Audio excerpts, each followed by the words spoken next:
ताहिर के कैद खाने की ईंट से ईंट बजा दी और बहन का हाथ पकड़ के जब ले जाने लगे तब किसी ने हाथ पकड़ के कहा, ए मोहम्मद बिन कासिम, इतनी बड़ी ताकत से टकराने आ गया, इतनी बड़ी फौज से टकराने आ गया, तुझे डर नहीं लगा? कहा जो अल्लाह से डरता है वो दुनिया में किसी से नहीं डरता है। कहा ये तेरी लगती कौन है? कहा ये मेरी बहन लगती है। बोले तू रहने वाला कहाँ का, ये रहने वाली कहाँ की? हम खूब जानते हैं ये तेरी बहन नहीं है। तब मोहम्मद बिन कासिम ने कहा, ए लोगों सुनो, नस्ली रिश्ते तुम तलाश करो, हम तो मदीने वाले मुस्तफा का रिश्ता तलाश करते हैं। करबला शरीफ के वाक़े के बाद सिंध के साहिल पर एक काफिला आ रहा था। राजा ताहिर के सिपाहियों ने उस काफिले को लूट लिया और अरब की एक लड़की को कैद खाने में बंद कर दिया गया। उस लड़की ने उस वक्त जो बादशाह था हज्जाज इब्ने यूसुफ, बहुत बड़ा जालिम बादशाह था, कुछ अच्छे काम भी करे थे। कुरान शरीफ पे जेर जबर भी उसी ने लगवाए। जो आज कुरान शरीफ हम पढ़ते हैं ये जेर और जबर जो लगे हुए हैं ये हज्जाज इब्ने यूसुफ ने लगवाए। और जुल्म भी बहुत करा था उसने। हजरत एक बहुत बड़े ताबई हैं हजरत सईद इब्ने जुबैर, उनको शहीद करवाया था इस जालिम था बहुत बड़ा। लेकिन जब उस लड़की ने खत लिख करके भेजा इसके पास तो खत पढ़ करके रोने लगा, आंखों में आंसू आ गए। लिखा था बिस्मिल्लाहिर्रहमानिर्रहीम, कौम की बेटी का खत अपने कौम के बादशाह के नाम। मैं राजा ताहिर के कैद खाने में कैद हूँ। अगर मेरी आबरू लूट ली गई, अगर मेरी इज्जत लूट ली गई तो बादशाह कयामत का दिन होगा, तेरा गिरेबान होगा और मेरा हाथ होगा। मैं रब की बारगाह में कह दूंगी, मौला मेरी इज्जत लुटती रही है, आराम से सोता रहा, मेरी आबरू लुटती रही है, चैन से सोता रहा। बादशाह कयामत के दिन मैं तुझे रब की बारगाह में खड़ा कर दूंगी। ये सुनकर के रोने लगा हज्जाज इब्ने यूसुफ। सामने जवान भतीजा खड़ा था, तारीख में नाम उनका मोहम्मद बिन कासिम मिलता है। कहा कि चचा रोता क्यों है? तो चचा ने कहा, बेटा फौज मेरे पास रही है, आज हमारी बेटी को कैद कर लिया गया है, बेटा कैसे जाऊं मैं उसकी आबरू बचाने के लिए। कहा चचा क्या खत पढ़ने की इजाजत है? कहा हाँ बेटा खत पढ़ सकते हो। जब मोहम्मद बिन कासिम ने खत पढ़ा, पढ़ने के बाद में आंखों में आंसू आ गए। बोले चचा तुम जाते हो इसकी इज्जत बचाने या तुम्हारा जवान भतीजा जाएगा? कहा बेटा मैं कैसे जा सकता हूँ, फौज भी मेरे पास नहीं है। कहा चचा इजाजत दो, तुम्हारा जवान भतीजा जाएगा। कहा बेटा फौज तो है नहीं, कैसे जाओगे? कहा बस चचा जुमे में खुतबा देने की इजाजत दे दो। आप मस्जिद में खड़े होते हैं और एक आवाज लगाते हैं, ए लोगों जुमे की नमाज के बाद कोई जाए नहीं, मुझे जरूरी बात करनी है। जो तारीख बताती है जो जहां बैठा था वहीं बैठा रहा। जवान अपनी जगह बैठे रहे, बूढ़े अपनी जगह बैठे रहे, बच्चे अपनी जगह बैठे रहे। जब जुमे की नमाज से फारिग हुए, बूढ़ों ने कहा, ए मोहम्मद बिन कासिम किस लिए रोका है? तब मोहम्मद बिन कासिम ने कहा, मैंने एक जरूरी काम से रोका है, तुम्हें यह खत पढ़ के सुनाना है। किसी ने यह नहीं कहा कि यह खत हमें क्यों सुना रहा है। कहा सुनाओ क्या लिखा है। जब खत पढ़ करके सुनाया, कहा कि हमारी कौम की एक बेटी राजा ताहिर के कैद खाने में कैद है, मैं जाऊंगा उसकी आबरू बचाने, मैं जाऊंगा उसकी इज्जत बचाने के लिए। बताओ क्या तुम मेरा साथ दोगे? रात तारीख बताती है कि बूढ़ों ने कहा, ए मोहम्मद बिन कासिम हम तेरे साथ हैं। जवानों ने कहा हम तेरे साथ हैं। मोहम्मद बिन कासिम से बूढ़ों ने कहा, ए मोहम्मद बिन कासिम तेरे पास इतना वक्त है कि हम घर से तलवारें लेकर आ जाएं तो बता दे, और अगर इतना भी वक्त नहीं है तो मोहम्मद अरबी के गुलाम खाली हाथ चलने के लिए तेरे साथ तैयार हैं। ये थे नबी के आशिक, ये थे नबी के दीवाने। आए मोहम्मद बिन कासिम, तारीख इस्लाम बताती है राजा ताहिर के कैद खाने की ईंट से ईंट बजा दी और बहन का हाथ पकड़ के जब ले जाने लगे तब किसी ने हाथ पकड़ के कहा, ए मोहम्मद बिन कासिम, इतनी बड़ी ताकत से टकराने आ गया, इतनी बड़ी फौज से टकराने आ गया, तुझे डर नहीं लगा? कहा जो अल्लाह से डरता है वो दुनिया में किसी से नहीं डरता है। कहा ये तेरी लगती कौन है? कहा ये मेरी बहन लगती है। बोले तू रहने वाला कहाँ का, ये रहने वाली कहाँ की? हम खूब जानते हैं ये तेरी बहन नहीं है। तब मोहम्मद बिन कासिम ने कहा, ए लोगों सुनो, नस्ली रिश्ते तुम तलाश करो, हम तो मदीने वाले मुस्तफा का रिश्ता तलाश करते हैं, हम तो ईमान का रिश्ता तलाश करते हैं। ये थे मोहम्मद बिन कासिम जिन्होंने तारीख इस्लाम का वो बाब रकम कर दिया और सिंध के साहिल पर इस्लाम का परचम लहरा दिया। नारे तकबीर, नारे रिसालत, उलमाए अहले सुन्नत, पैगामे मसूद गाजी कॉन्फ्रेंस, नारे तकबीर, करबला शरीफ के वाक़े के बाद इस्लाम हिंदुस्तान में आ गया। ठीक समझ रहे हैं कहां कहां से इस्लाम आ रहा है हिंदुस्तान में। अब और आगे बढ़ो, 300 सदी हिजरी आई तो महमूद गजनबी ने हिंदुस्तान पे हमला किया। 16 मरतबा हमला किया, नाकाम हो गया। एक दिन जहन में ख्याल आया कि मेरे पीरो मुर्शिद ने एक बार मुझे अपना जुब्बा दिया था और कहा था जब बहुत परेशानी का वक्त आए तब इस जुब्बे के वसीले से दुआ करो। देखो जब जब परेशानी आती है ना तो बुजुर्ग हमारे काम आते हैं। एक बुजुर्ग का साया जरूर होना चाहिए अपने ऊपर, जब जब जिससे हम अपना दुख कह सकें, जिसके सामने हम अपनी परेशानी रख सकें। महमूद गजनबी सोचने लगा कि लाओ क्यों ना अपने पीर के जुब्बे के वसीले से दुआ करूं, शायद कामयाबी मिल जाए। और ये जुब्बा किस मौके पे मिला ये भी मैं आपको बताऊं। महमूद गजनबी किसी का मुरीद नहीं हुआ था। उसने अपने इलाके में एक बुजुर्ग का नाम सुना जिनका नाम था ख्वाजा अबुल हसन खिरकानी। ख्वाजा अबुल हसन खिरकानी के पास ये रात में मिलने गया और जब दरवाजे पे पहुंचा दरवाजा बंद, नौकर दरवाजे पे खड़ा है दरबान, तो कहा कि मुझे अंदर जाने दो। तो दरबान ने कहा अंदर नहीं जाने दे सकता। कहा क्यों? कहा हजरत की इबादत का वक्त है, हजरत इबादत कर रहे हैं, हजरत वजीफे पढ़ रहे हैं। कहा नहीं मैं बादशाह का कोई भी सही लेकिन अंदर नहीं जा सकते। बादशाह को ये बात बुरी लगी कि मैं बादशाह हूं और मुझे मिलने नहीं दिया जा रहा है। तो एक पर्चे पे लिखा दरे दरवेश रा दरबान न बायद, फकीर के दरवाजे पे नौकर नहीं होना चाहिए, जिसको जरूरत पड़े वो अंदर आए। सुबह को जब आप वजीफे से फारिग हुए हुजरे से बाहर निकले तो दरबान ने वो पर्चा हाथ में दे दिया। हुजूर रात को आए थे और वो ये पर्चा देकर गए। आपने पढ़ा और पढ़ने के बाद नीचे लिख दिया बेबायत ता सगे दुनिया ना आयत। आपने उसने बादशाह ने लिखा कि फकीर के दरवाजे पे दरबान नहीं होना चाहिए, आपने लिखा होना चाहिए ताकि दुनिया का कुत्ता अंदर ना आ जाए, ताकि दुनिया का कुत्ता अंदर ना आ जाए। ये पर्चा बादशाह को दे दिया। बादशाह की और हैरत की इंतहा ना रही। बादशाह सोच में पड़ गया कि ये कोई मामूली शख्सियत नहीं है। फिर बादशाह को इजाजत मिल गई मिलने की एक दिन। तो बादशाह ने इम्तिहान लिया कि अगर ये अल्लाह का वली है तो मुझे पहचान लेगा और अगर वली नहीं है तो मुझे नहीं पहचान पाएगा। इसलिए अपना बादशाही वाला लिबास अपने वजीर अयाज को पहनाया और उसका वजीराना लिबास खुद पहना। लड़कों को लड़कियों का लिबास और लड़कियों को लड़कों का लिबास पहना के अब चला।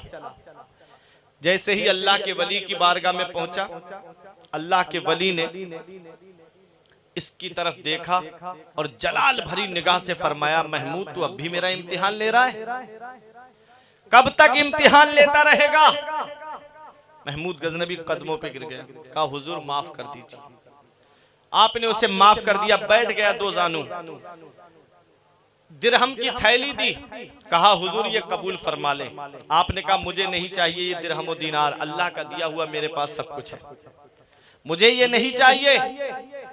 तो आपसे बोला हुजूर आप मुझे कुछ अता करें। तो अपने थैले से रोटी का सूखा हुआ टुकड़ा निकाला और निकाल के कहा ले इसे खा ले। बादशाह ने जैसे ही मुंह में रखा, खाया ही ना जाए, चबाया ही ना जाए, हल्क से नीचे उतारे नीचे ना जाए। बोला हुजूर ये तो हल्क से नीचे ही नहीं उतर रहा है। तो आपने उसके दिरहम की थैली उसके हाथ में रखते हुए फरमाया जैसे ये रोटी का टुकड़ा तेरे हल्क से नहीं उतर रहा है, ऐसे ही ये दिरहमो दीनार हमारे हल्क से नहीं उतरेंगे, अपने वापस ले जा। ये थे अल्लाह के वली, ये थे अल्लाह के महबूब बंदे, आपने वापस कर दिए। अब बादशाह मुरीद हो गया।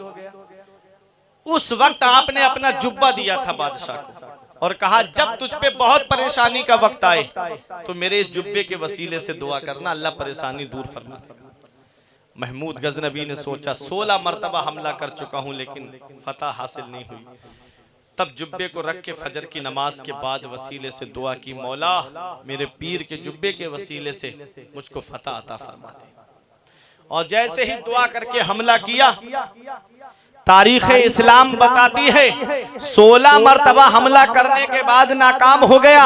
जब 70वीं मरतबा हमला किया तो सोमनाथ का किला फतह हो जाता है और जब सदर दरवाजा खुलता है उस सोमनाथ किले के ऊपर सबसे पहले जिस शख्सियत ने झंडा गाड़ा था उसी शख्सियत को आज पूरी दुनिया सैयद सालार मसूद गाजी के नाम से जानती है। नारे तकबीर, नारे रिसालत, गाजी का फैजान, नारे तकबीर, नारे रिसालत, जिंदाबाद जिंदाबाद। सगे भांजे हैं महमूद गजनबी के, सुल्तान सुबुक्तगीन के नवासे हैं और सदर मुअल्ला के बेटे हैं। आओ जरा देखो हो सैयद सालार मसूद गाजी हैं। आप तारीख इस्लाम उठा करके देखो कहाँ पैदा हुए हैं। अजमेर शरीफ में पैदा हुए हैं और किस जगह पैदा हुए हैं, गरीब नवाज का जहाँ आस्ताना है। तो पता चला गरीब नवाज का जहाँ आस्ताना है, गरीब नवाज से पहले हजरत सैयद सालार मसूद गाजी हिंदुस्तान की सरजमीन पे पैदा हो चुके हैं। आपको मैं तारीख इस्लाम बताऊं, मर्तबे अपनी जगह है, शान अपनी जगह है, रुतबा अपनी जगह है। सैयद सालार मसूद गाजी को आज हम जानते नहीं हैं, ये कितनी बड़ी हस्ती के कुर्ब में हम रहते हैं। हुजूर सूफी नईम साहिब किबला तो रोजाना उस बारगाह से फैज हासिल करते हैं। गाजी पाक के आस्ताने के सामने इनका मकान है, काशाना गाजी है। आप देखो वहां बैठ करके रोजाना फैज हासिल करते हैं। बड़ी किस्मत वाले हैं, बड़े नसीबे वाले हैं। उस बारगाह में हाजिरी नसीब हो जाए तो यही अपने लिए बड़ी खुशकिस्मती की बात हम समझते हैं। उस बारगाह में बड़े बड़े औलिया किराम हाजिरी देने आए हैं, वो मैं अभी आपको बताऊंगा। आप देखोगे तो आप कहोगे कि हाँ वाकई इतनी बड़ी शख्सियत के कुर्ब में हम रहते हैं। हजरात देखो सैयद सालार मसूद गाजी कौन है। 405 हिजरी में पैदा हुए हैं और गौसे आजम कब पैदा हुए हैं, 470 हिजरी में पैदा हुए हैं। अब देख लो आप 470 में से 5 निकाल दो, 65 बचे। तो गौसे आजम से 65 साल पहले पैदा हुए हैं और गरीब नवाज की तारीख पैदाइश 537 है। और देखो सैयद सालार मसूद गाजी की तारीख पैदाइश 405 है। गरीब नवाज से तकरीबन 132 साल पहले पैदा हुए हैं। कौन, सैयद सालार मसूद गाजी। गौसे आजम से 65 साल पहले पैदा हुए, गरीब नवाज से 132 साल पहले पैदा हुए, वो सैयद सालार मसूद गाजी है। गरीब नवाज के हिंदुस्तान में आने से 100 साल पहले इस हिंदुस्तान की सरजमीन पर इस्लाम का परचम मेरे गाजी दूल्हा ने लहरा दिया।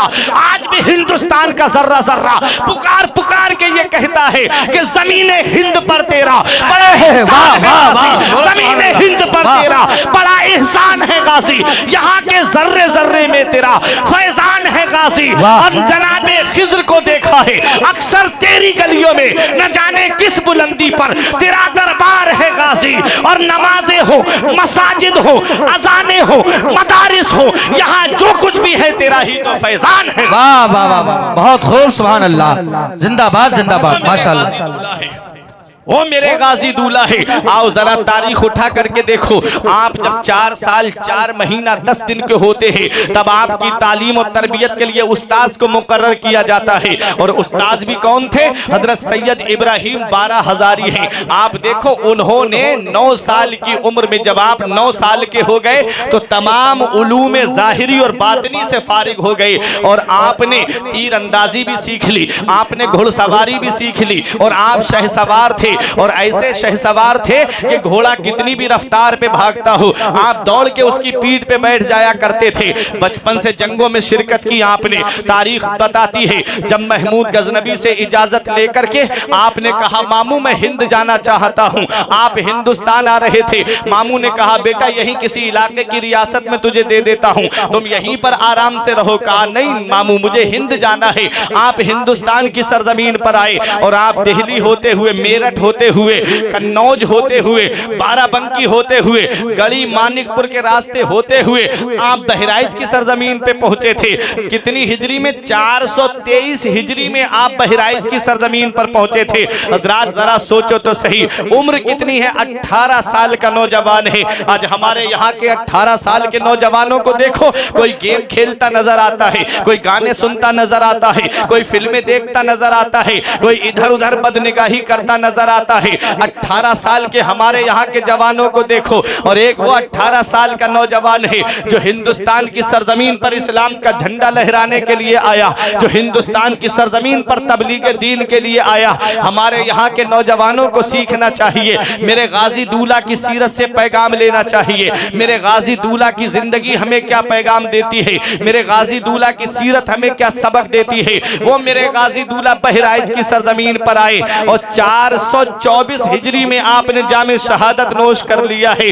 रात तारीख इस्लाम बताती है चंद साथी थे आपके, लेकिन लोगों को आप शिकस्त देते हुए आगे बढ़ते रहे। तब तमाम राजाओं ने मिलकर के एक जगह मशवरा किया, 21 राजा मिलकर के आए। बहराइच से लेकर के नेपाल बॉर्डर तक फौज ही फौज नजर आ रही थी। जरा देखो तो सही, इतनी बड़ी फौज का मुकाबला अली के शेर से हो रहा है। और कैसा शेर है, सतरिक की सरजमीन पर बचपन में आपके सामने जब शेर आ गया तो आपने उस शेर से बचे नहीं, किसी पेड़ का सहारा नहीं लिया, किसी पेड़ की आड़ में नहीं छुपे, बल्कि तलवार निकाल करके शेर के 2 टुकड़े कर दिए। इधर ये अली का शेर है। और मैंने एक सहाबी का वाकया पढ़ा, हजरत सफीना का वाकया। आप लश्कर के साथ जा रहे थे, जंगल में निकल गए, जंगल में शेर आ गया तो सहाबी रसूल ने शेर के एक तमाचा मारा और कहा कि मैं मदीने वाले मुस्तफा का गुलाम हूं, जरा मुझे रास्ता बता दे, लश्कर में जाना है। तो शेर आगे आगे दुम हिलाता हुआ चल रहा था और ये सहाबी रसूल पीछे पीछे शेर के चल रहे थे। शेर ने लश्कर में ले जाकर के मिला दिया, फिर शेर जंगल की तरफ चला गया। उधर सहाबी रसूल जंगल के शेर से कहते हैं मैं मदीने वाले मुस्तफा का गुलाम हूं। इधर अली का शेर है जो शेर के 2 टुकड़े कर देता है। मैंने आलम तसव्वुर में अर्ज किया, ऐ मेरे गाजी दूल्हा, आपने शेर को अपना नसब क्यों नहीं बताया? तो मेरे गाजी दूल्हा की शान बोल रही थी, मेरे गाजी दूल्हा की सीरत बोल रही थी, मेरे गाजी दूल्हा की बहादुरी बोल रही थी। सहाबी रसूल ने अपनी निस्बत बता करके दुनिया वालों को यह पैगाम दे दिया कि जो नबी का गुलाम होता है उसकी हुकूमत सब पे होती है, सारे जहान पे उसकी हुकूमत होती है। और गाजी पाक ने शेर के 2 टुकड़े करके दुनिया वालों को यह पैगाम दे दिया कि पूरी दुनिया में अगर सबसे बहादुर कोई घराना है तो वो मौला अली का घराना है। अली का घर भी क्या घर है कि जिस घर का हर एक बच्चा, अली का घर भी क्या घर है कि जिस घर का हर एक बच्चा जहां पैदा हुआ शेर खुदा मालूम हो। नारे तकबीर, नारे रिसालत, फैजाने हुजूर गाजी, फैजाने हुजूर गाजी, नारे तकबीर, नारे रिसालत, सुभान अल्लाह। वो है सैयद सालार मसूद गाजी, सथरिक में शेर के 2 टुकड़े कर दे।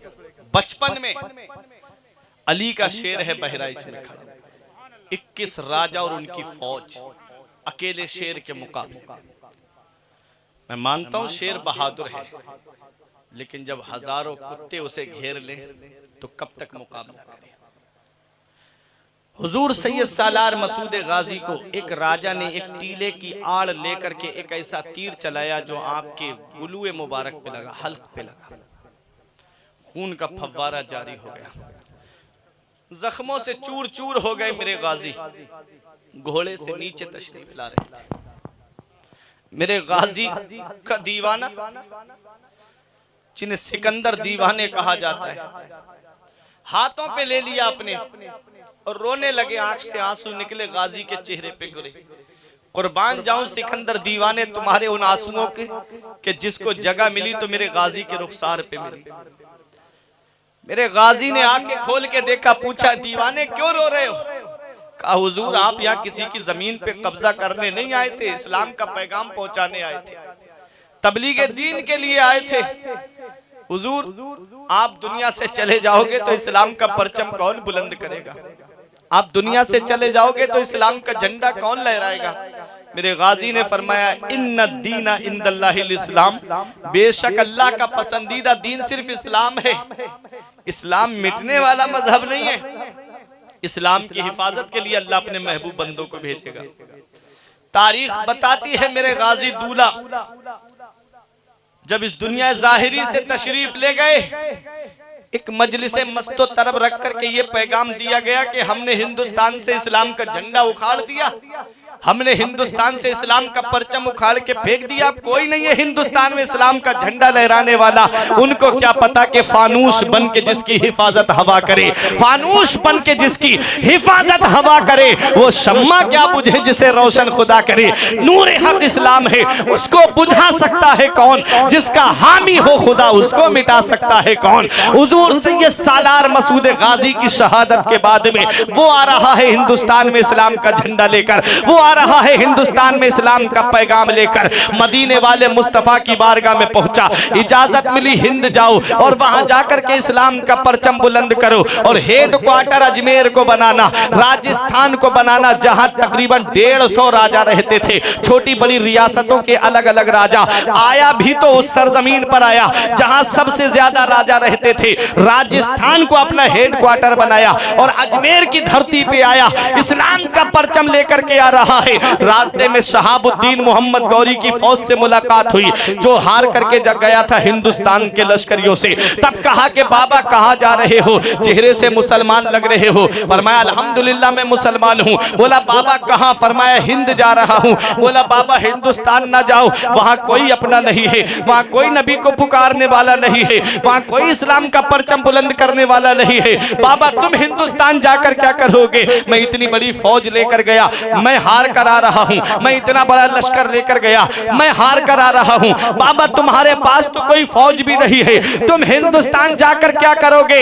ऐ मेरे प्यारे मुसलमानों, ऐ बिंदकी की सरजमीन पे रहने वालों, सूफी साहिब किबला की मौजूदगी में एक जुमला दे रहा हूं, दिल की तख्ती पे लिख लो। गरीब नवाज फरमाते हैं, ए बादशाह सुन ले, जब तू हिंदुस्तान गया था तो अपने लश्कर पे भरोसा करके गया था, जब तू हिंदुस्तान गया था तो अपनी फौज पे भरोसा करके गया था। मैं हिंदुस्तान जा रहा हूं, लश्कर पे भरोसा करके नहीं, मदीने के ताजदार पे भरोसा करके जा रहा हूं, उम्मत के गमख्वार पे भरोसा करके जा रहा हूं।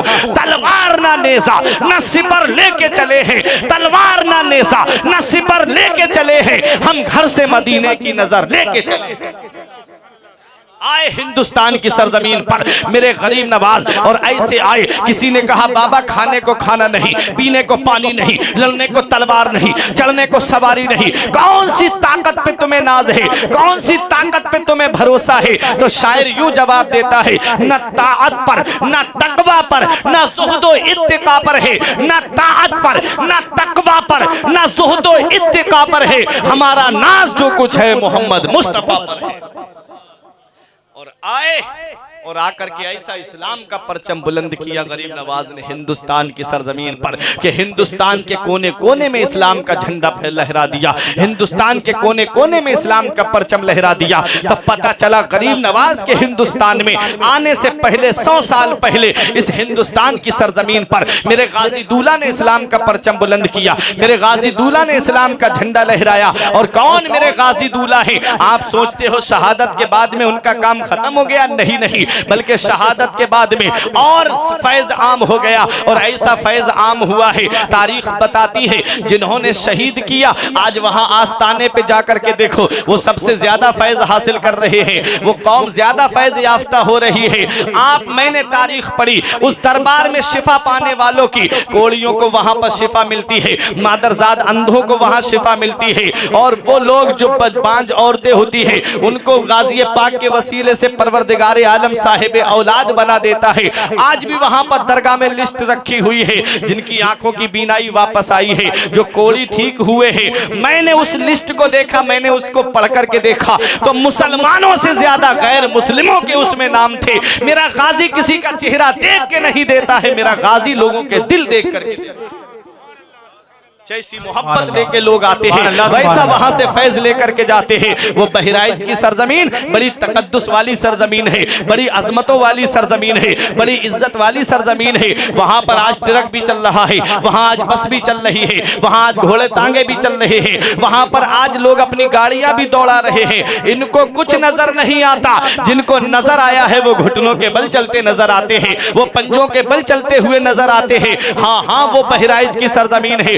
आप देखो हजरत मखदूम अशरफ जहांगीर सिमनानी की छोचा शरीफ का नाम आपने सुना होगा। मखदूम अशरफ जहांगीर सिमनानी वो अल्लाह के वली हैं। आप देखो तारीख में दो बादशाह ऐसे मिलते हैं जिन्होंने बादशाहत को छोड़ करके फकीराना लिबास पहन लिया और अपने आप को अल्लाह अल्लाह में लगा दिया। एक हजरत इब्राहिम बिन अदहम है जिन्होंने बादशाहत को छोड़ा और अल्लाह अल्लाह में लग गए। और जब आप अल्लाह अल्लाह में लग गए तो दरिया के समंदर के किनारे बैठे हुए कपड़े को सील रहे थे तो किसी वजीर ने आके कहा हुजूर मुझे पहचाना? कहा नहीं, बता क्या काम है? बोला मैं आपका वजीर हूं जो आपके दाहिनी तरफ बैठता था। बोले क्या काम है? कहा हुजूर क्या मिला बादशाह छोड़ के, क्या हासिल कर लिया आपने हुकूमत को छोड़ करके? ये फकीराना लिबास पहन के, ये गुदड़ी पहन के समंदर के किनारे भूखे प्यासे बैठे हो, क्या मिला आपको बादशाह छोड़ के? फरमाया देखना चाहता है क्या मिला मुझे बादशाह छोड़ के? बोला हाँ हुजूर दिखाइए। आपने अपनी सुई समंदर के अंदर फेंक दी और आवाज लगाई मेरी सुई वापस कर दी जाए। समंदर की मछलियां बाहर निकल के आ गई और हर मछली के मुंह में एक एक सोने की सुई थी। वो हैरत में पड़ गया, कौन सी फैक्ट्री लगी है समंदर के नीचे जो मछलियां सोने की सुई लेकर के निकल रही हैं? आपने फरमाया मेरी वाली सुई वापस की जाए। मछलियां अंदर गई और एक एक चांदी की सुई लेकर के आ गई। वजीर देख रहा है हैरत से, अब चांदी की सुई, ऐसी कौन सी फैक्ट्री है कि सोना चांदी नीचे है और कोई कभी सोने की सुई आती है कभी चांदी की सुई आती है। जलाल में फरमाया मेरी सुई वापस की जाए। तो एक मछली आपकी सुई लेकर के आई और आपको वापस कर दी। उसके बाद आपने फरमाया हजरत इब्राहिम बिन अदहम फरमाते हैं ए वजीर सुन ले, जब मैं बादशाहत की कुर्सी पे बैठा था तो तेरे जैसा वजीर मेरा कहना नहीं मानता था। जब से मैंने बादशाहत को छोड़ा है, अपने रब को राजी किया है, अपने आप को अल्लाह अल्लाह में लगाया है, तो वजीर तू तो क्या समंदर की मछलियां मेरा कहना मानती है, जंगल के जानवर मेरा कहना मानते हैं। काना लिल्लाही कान अल्लाहु लहू, जो अल्लाह का हो जाता है फिर सारी खुदाई उसकी हो जाती है। जो अल्लाह का हो जाता है फिर सारी खुदाई उसकी हो जाती है। तो एक बादशाह हजरत इब्राहिम बिन अदहम थे जिन्होंने बादशाहत को लात मार दी, फकीराना लिबास पहन के अल्लाह अल्लाह में लग गए। और एक है सैयद सालार मसूद गाजी के दरबार में हाजिरी देने वाले मखदूम अशरफ जहांगीर सिमनानी, मजार की छौछा की सरजमीन पर। और इतने पाए के बुजुर्ग हैं। आपने जवानी के आलम में, आज हमारे यहाँ कोई प्रधान बन जाए ना तो सोचता है अगली साल भी मैं ही बनूं, अगली बार भी। होता है नहीं होता है कि कुर्सी जाए नहीं मेरे पास से। और ये थे हुकूमत के मालिक, पूरे पूरे इलाके के बादशाह, सब छोड़ दिया और छोड़ करके फकीराना लिबास पहन के अल्लाह अल्लाह में लग गए। मखदूम अशरफ जहांगीर सिमनानी जब बादशाह छोड़ के आ रहे थे तो बिहार की सरजमीन पे कुतुबे बिहार हैं हुजूर सैयद शरफुद्दीन यहिया मुनीरी, कुतुबे बिहार। इनसे इनके मुरीद ने पूछा हुजूर क्या वजह है कि लोग जगह जगह गाजी पाक को याद करते हैं, जगह जगह लोग उनकी यादगार बनाए हुए हैं, जिसे देखो वो खिंचा चला जा रहा है उनकी बारगाह की तरफ, ऐसा क्या है? तो कहा कि इंसान सबसे ज्यादा मोहब्बत किससे करता है? कहा आप बताएं। फरमाया अपनी जान से सबसे ज्यादा मोहब्बत करता है। और गाजी पाक वो हस्ती हैं, मेरे गाजी दूल्हा ने अपनी अजीज चीज यानी जान को अल्लाह की राह में कुर्बान करवा दिया। उन्होंने अपनी अजीज चीज को रब के नाम पे कुर्बान करवा दिया। परवरदिगार ने उनकी मोहब्बत तमाम लोगों के दिलों में डाल दी। आज लोग उनकी मोहब्बत में बहराइच खिंचे चले आते हैं। वो मेरे गाजी दूल्हा हैं। वो सैयद शरफुद्दीन याहिया मुनीरी ने इंतकाल से पहले कहा मेरे जनाजे की नमाज वो पढ़ाएगा जो सैयद सहीहुन नसब होगा, जो तारिक सल्तनत होगा, बादशाह छोड़ के आएगा और किरते सबा का कारी होगा, यानी कुरान शरीफ को 7 लहजों में पढ़ने वाला। अब हैरत में पड़ गए, कौन पढ़ाएगा जनाजे की नमाज? जनाजा तैयार है, दूर गर्द उड़ती हुई नजर आई तो मखदूम अशरफ जहांगीर सिमनानी करीब आए। कहा आप सैयद सहीहुन नसब हो? कहा हाँ। कहा आप बादशाह छोड़ के आए हो? कहा हाँ। कहा आप किरते सबा के कारी हो? कहा हाँ। कहा आइए जनाजे की नमाज पढ़ाइए।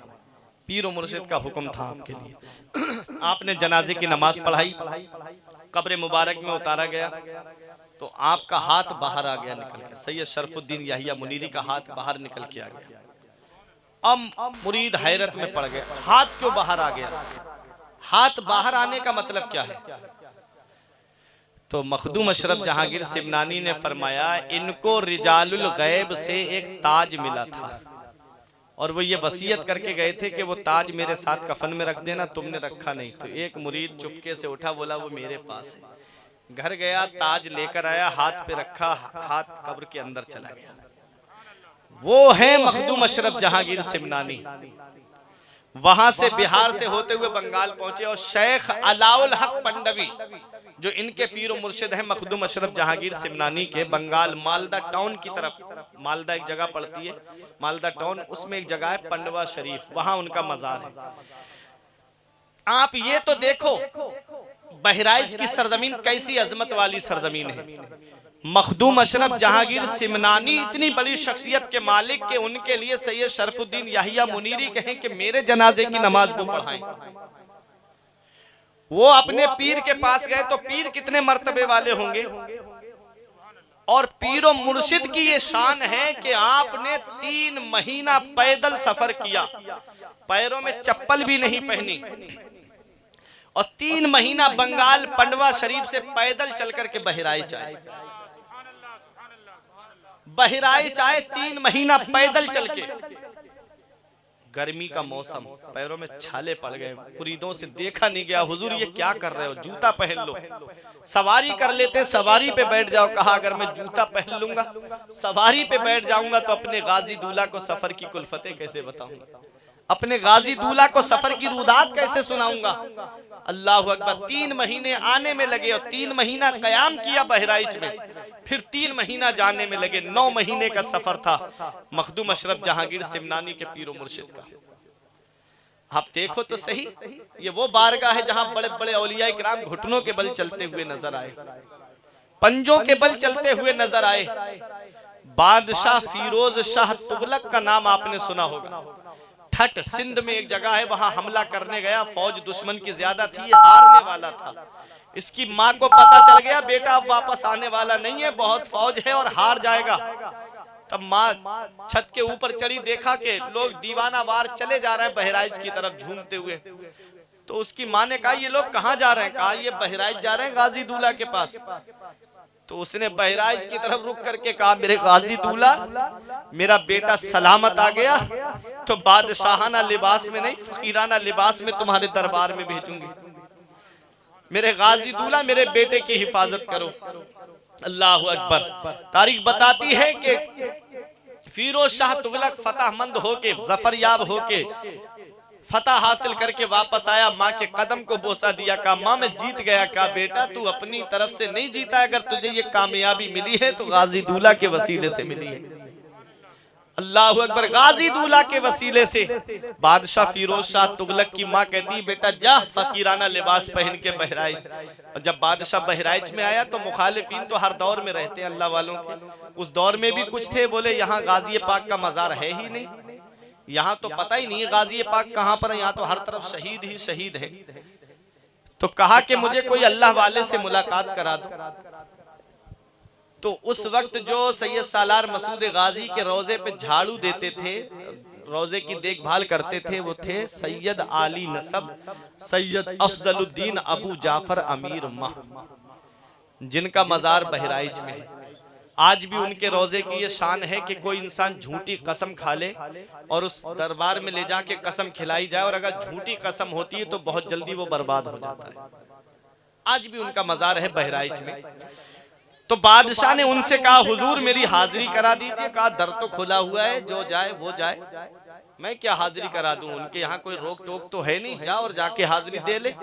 बोले हुजूर मजार नहीं पता मुझे नहीं पता कि मजार शरीफ है किधर।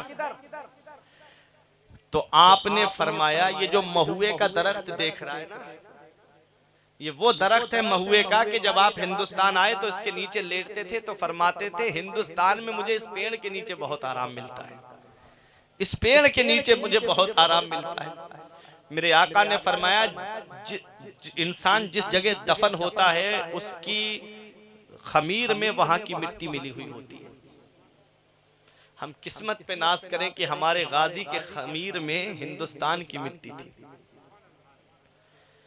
मेरे गाजी दूल्हा का आज जहां मदफन बना हुआ है, सैयद अफजलुद्दीन अबू जाफर अमीर माह कहते हैं मैंने फला तारीख में फला वक्त में गाजी पाक को घोड़े पे सवार होकर के अस्पे नीली पे सवार हो करके मैंने तलवार लेकर के ठट की तरफ जाते हुए देखा है। बादशाह ने जेब से पर्चा निकाला और अपनी कामयाबी की तारीख देखी और वक्त देखा जिस वक्त बादशाह फतेहमंद हुआ था, जिस वक्त बादशाह ने ठट पे हमला किया और कामयाब हुआ था, वही तारीख थी, वही वक्त था जो सैयद अफजलुद्दीन अबू जाफर अमीर माह ने बताया था। बादशाह कहता है हुजूर मैं समझ गया ये फतह मुझे अपनी तरफ से नहीं मिली है बल्कि ये फतह मुझे हासिल हुई है तो मेरे गाजी दूल्हा के वसीले से हासिल हुई है, वो है मेरे सैयद सालार मसूद गाजी। बादशाह कहता है हाजिरी करा दीजिए। आपने फरमाया चल। जब सैयद अफजलुद्दीन अबू जाफर अमीर माह चल रहे थे, अब सुनो दिनकी के जिंदा दिल मुसलमानों, तो सैयद साहब कभी पंजों के बल चले,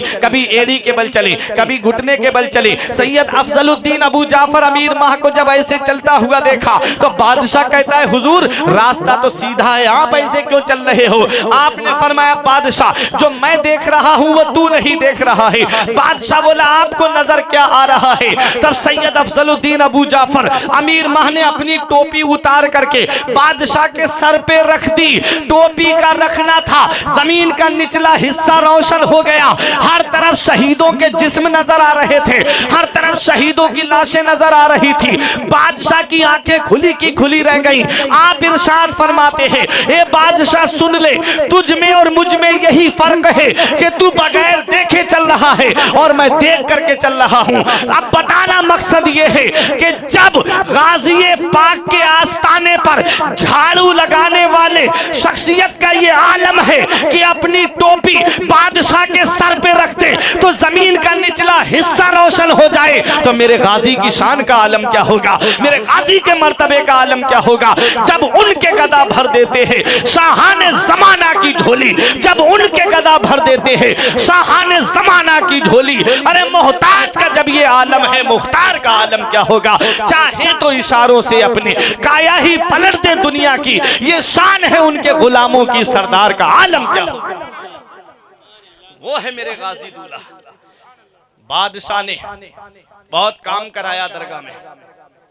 वो है सैयद सालार मसूद गाजी की बारगाह, जहां बड़े बड़े औलिया किराम आए तो घुटनों के बल चलते नजर आए। बादशाह औरंगजेब आलमगीर के साथ में शेख सरमद आए, हाथी पे बैठे हुए थे। जैसे ही बहराइच की हद में दाखिल हुए फौरन नीचे उतरे और कभी घुटनों के बल चले, कभी पंजों के बल चले। अल्लाह अकबर। जिनको नजर आया वो घुटनों के बल और पंजों के बल उस बारगाह में चलते हुए नजर आते हैं। मखदूम अशरफ जहांगीर सिमनानी ने उस दयार में हाजिरी दी।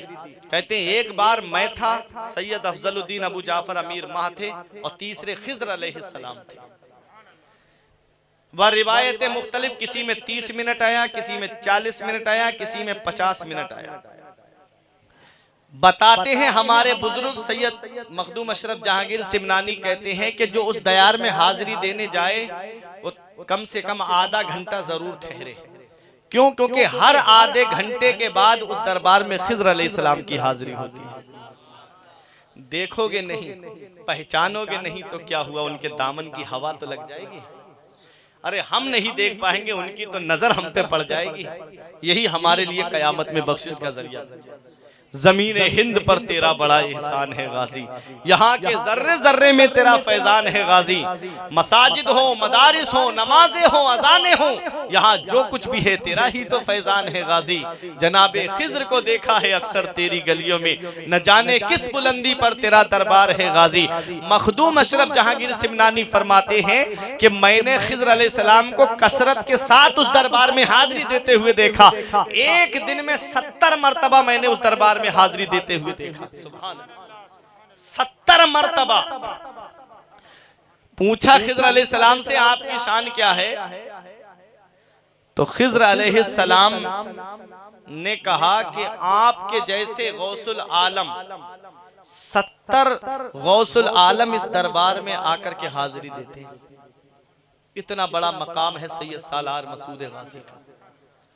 वो है सैयद सालार मसूद गाजी। बहराइच के कुर्ब में हम रहते हैं, अपनी किस्मत पे नाज करें। जैसे आज हम बगदाद जाने के लिए तरसते हैं, अजमेर जाने के लिए तरसते हैं, ऐसे ही बगदाद वाले, अजमेर वाले बहराइच आने के लिए तरसते हैं।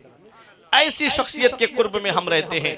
मखदूम अशरफ जहांगीर सिमनानी ने जिस दरबार में हाजिरी दी हो, और मेरे गाजी की शान देखो, मेरे गाजी की शान को बयान करने वाले तारीख आप देखो, किताबें पढ़ करके देखो तो आपको पता चलेगा। हजरत ख्वाजा कुतुबुद्दीन बख्तियार काकी ने मेरे गाजी दूल्हा की शान को बयान किया है। बाबा फरीदुद्दीन गंजे शकर ने अपनी किताब के अंदर मेरे गाजी की अजमत व शान को बयान किया है। आप देखो हजरत शाह अब्दुल रज़्ज़ाक़ बांसवी ने सीरत सैयद शाह अब्दुल रज़्ज़ाक़ बांसवी में मेरे गाजी की सीरत को बयान किया है। हजरत इकरामी मखदूम बंदगी की किताब सीरत मखदूम बंदगी में मेरे गाजी की शान को बयान किया गया है। आला हजरत अजीमुल बरकत अल मलफूज में मेरे गाजी की शान को बयान कर रहे हैं। मुहद्दिस अलल इतलाक शेख अब्दुल हक मुहद्दिस देहलवी अपनी किताब अखबारुल अखियार के अंदर मेरे गाजी दूल्हा की शान को बयान कर रहे हैं। ये तारीख की बड़ी बड़ी किताबें, ये तारीख की सीरत की बड़ी बड़ी किताबें, आप तारीख फरिश्ता पढ़कर देख लो, तारीख महमूदी पढ़कर देख लो,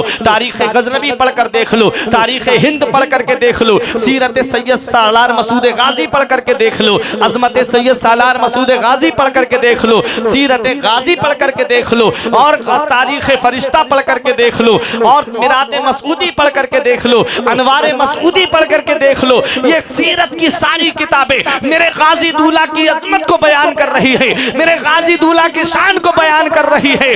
और एक जुमला दे रहा हूं, दिल की तख्ती पे लिख लो, मेरे गाजी दूल्हा की शान वो शान है कि अक्सर की शान में किताबें उलमाए किराम ने लिखी है, और मेरे गाजी की शान में किताबें औलियाए किराम ने लिखी है। जिनकी अजमत को जमाना समझ ना पाया, जिनके रुतबे को जमाना समझ ना पाया, वो मेरे गाजी की अजमत को बयान कर रहे हैं, वो मेरे गाजी की शान को बयान कर रहे हैं, वो मेरे गाजी के रुतबे को बयान कर रहे हैं, और दुनिया वालों को ये पैगाम दे रहे हैं, ज़मीने हिंद पर तेरा बड़ा एहसान है गाजी, ज़मीने हिंद पर तेरा बड़ा एहसान है गाजी, यहाँ के जर्रे जर्रे में तेरा फैजान है।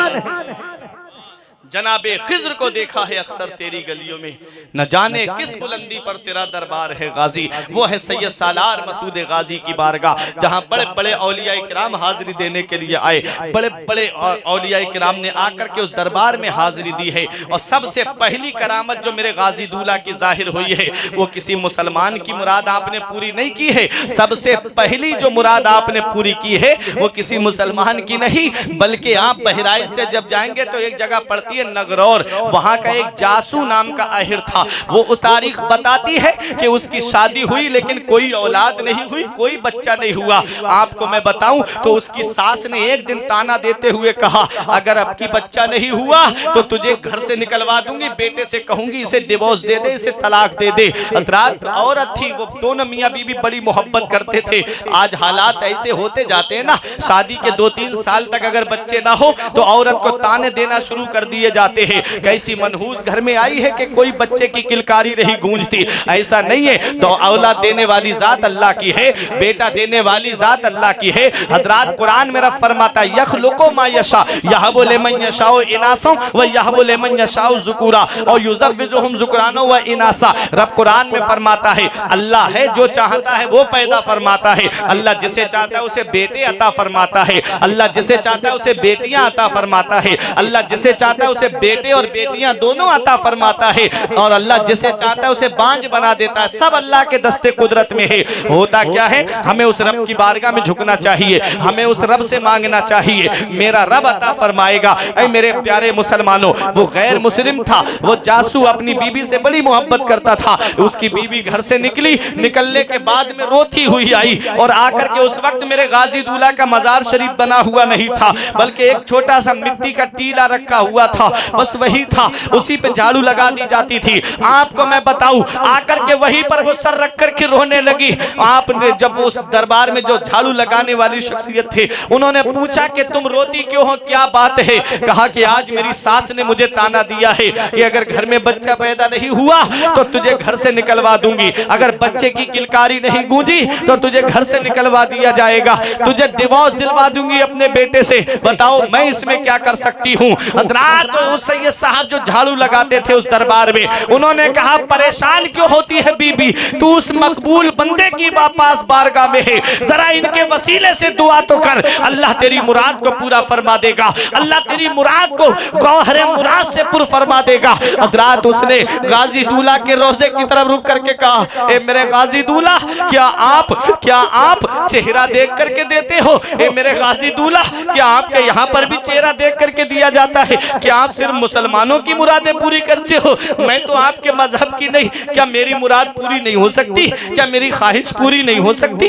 तारीख बताती है वो उसका शौहर भी ढूंढते हुए आ गया, दोनों मियां बीबी रोने लगे गाजी पाक के आस्थाने पर। मेरे गाजी किसी के आंसू नहीं देख पाते, मेरे गाजी दूल्हा के वसीले से जब दुआ की, दोनों घर चले गए। उसी रात में मोहतरमा हामला हो गई और 9 महीने के बाद में उस घर में एक बेटे की पैदाइश होती है और बेटे को लेकर के दोनों मियां बीबी गाजी दूल्हा के रोजे पे आए और कहा, ए मेरे गाजी, मेरी ये झोली भरी है तो आपके वसीले से भरी है, ए मेरे गाजी दूल्हा, मैं ये आपकी बारगाह में लेकर के आई हूँ। तारीख बताती है हर पीर के दिन जो वहां पर चराग रोशन होता था, वो वही अहिर चाह करके चराग को रोशन करता था। आज भी नगरौर के अंदर उस जासू की औलाद पाई जाती है, जा करके देख लो। उस दरबार की शान ये है, मुसलमान आए उसकी भी मुराद पूरी करते हैं, गैर मुस्लिम आए उसकी भी मुराद पूरी करते हैं। जैसी मोहब्बत लेके जाओगे उस दरबार में, वैसा ही फल उस बारगाह से पाओगे। और किसी को मायूस नहीं लौटाया जाता है, किसी को खाली हाथ नहीं लौटाया जाता है। और जाने वाले ऐसे मुराद को पा करके रोते हुए जाते हैं और हंसते हुए आते हैं, नाबीना जाते हैं, बीना होकर आते हैं, कोड़ी जाते हैं, शिफा पाके आते हैं। शायर पुकार के कहता है, मरीज आए शिफा पाए, शिफा पाकर चले जाएं। मरीजों के लिए गाजी खुला दरबार रखते हैं, जो मेरे गाजी मियां से बड़ा ही प्यार रखते हैं, यकीनन लाज उनकी सैयदे सालार रखते हैं। नारे तकबीर, नारे रिसालत, फैजान हुजूर सैयद गाजी मियां, नारे तकबीर, नारे रिसालत। वो है सैयद सालार मसूद गाजी। परेशान हाल आए उनकी परेशानी को दूर फरमाते हैं। कहाँ कहाँ के लोग आए, नाबीना आए और गाजी पाक के वसीले से अल्लाह ताला ने उनको आंखें अता फरमाई। कोड़ी आए, नाखून गिर गए, हाथ खराब हो गए, उंगलियां सड़ने लगी और आकर के उस हौज में गुस्ल किया। गाजी पाक के वसीले से अल्लाह ने उनको शिफा अता फरमाई। पूरी जिंदगी गाजी पाक इस्लाम की खिदमत करते रहे और जब दुनिया से आप तशरीफ ले गए तब भी इस्लाम की खिदमत कर रहे, तब भी लोगों की मुरादें पूरी कर रहे हैं। इसी को शायर ने कहा था, नबी से मिलाएंगे मसूद गाजी, ये हमारा अकीदा। नबी से मिलाएंगे मसूद गाजी, हमें बख्शवाएंगे मसूद गाजी, हमें बख्शवाएंगे मसूद गाजी। तुम ही दो हमें अपने बाबा का सदका, तुम ही दो हमें अपने बाबा का सदका, तुम ही दो हमें अपने बाबा का सदका, कहीं हम न जाएंगे मसूद गाजी, कहीं हम न जाएंगे मसूद गाजी। और ये मैं नहीं, सूफी साहब किबला की भी ख्वाहिश और हमारे सूफी नईम साहब, जो तमाम लोग जहाँ जितने बैठे हैं सबकी ख्वाहिश मैं शेर में पेश कर रहा हूँ। मैं रोजे जज़ा से बहुत मुतमईन हूँ, क़यामत के दिन से मैं रोजे जज़ा से बहुत मुतमईन हूँ, मैं रोजे जज़ा से बहुत मुतमईन हूँ, मैं रोजे जज़ा से बहुत मुतमईन हूँ। मेरे काम आएंगे मसूद गाजी, मेरे काम आएंगे मसूद गाजी, नबी से मिलाएंगे मसूद गाजी। और सैयद शाह अब्दुल रज़्ज़ाक़ बांसवी का एक हज्जाम था जो आपके नाखून तराशता था, खत बनाता था। आप उर्स में जाने वाला था, रोक लिया। उसके बाद वो रोने लगा, हुजूर मुझे जाना है, हर साल जाता हूँ उर्स में। तो आपने फरमाया अच्छा ठीक है, आप जाना चाहते हो तो चले जाओ।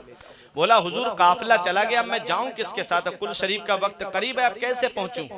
तो आपने एक पर्चा दिया और कहा कि ऐसा करो, फला जगह खड़े हो जाना, वहां एक घुड़सवार आएगा, ये पर्चा दे देना, उनसे मेरा सलाम कह देना, और वो जो कहें वो मुझे बता देना।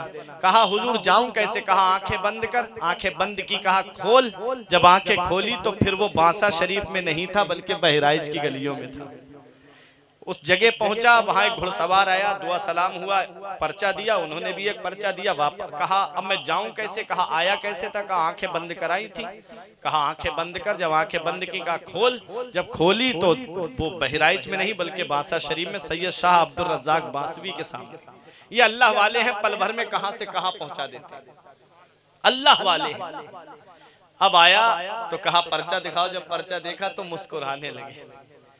कहा हुजूर क्या लिखा है? और आपने क्या लिखा? कहा क्या गाजी पाक से मुलाकात हुई, बहराइच गए? तो वो रोने लगा, हुजूर मेरी ऐसी किस्मत कहाँ कि मैं गाजी दूल्हा से मुलाकात कर लूं। तो कहा अरे नादान, तुझे पता नहीं जिस शख्सियत को तूने सलाम किया था और जिनको तूने पर्चा दिया था वही तो सैयद सालार मसूद गाजी थे। सर पकड़ के बैठ गया। पहले पता होता तो कदम चूम लेता, पहले पता होता तो दामन को पकड़ लेता। कहा हुजूर आपने लिखा क्या था? कहा मैंने ये लिखा था, क्यों हर साल हजारों लोगों को परेशान करते हो, जिसे देखो बहराइच खींचा चला आ रहा है, जिसे देखो बहराइच खींचा चला आ रहा है। तो कहा हुजूर उन्होंने क्या लिखा? तो कहा उन्होंने ये लिखा कि तुम अपने मोहल्ले के एक हज्जाम को नहीं रोक पाए, मैं हजारों लोगों को कैसे रोक सकता हूँ? तुम अपने मोहल्ले के एक हज्जाम को नहीं रोक पाए, मैं हजारों को कैसे रोक सकता हूँ? मैं हजारों को कैसे रोक सकता हूँ? हमें बख्शवाएंगे मसूद गाजी, नबी से मिलाएंगे मसूद गाजी, कोई भी हमें रोक सकता नहीं है, कोई भी हमें रोक सकता नहीं है, हमें जब बुलाएंगे मसूद गाजी, हमें जब बुलाएंगे मसूद गाजी, मैं रोज़े जज़ा से बहुत मुतमईन हूँ, मेरे काम आएंगे मसूद गाजी। ज़मीने हिंद पर तेरा बड़ा एहसान है गाजी, यहाँ के जर्रे जर्रे में तेरा फैजान है गाजी, जनाबे खिज़्र को देखा है अक्सर तेरी गलियों में, न जाने किस बुलंदी पर तेरा दरबार है गाजी।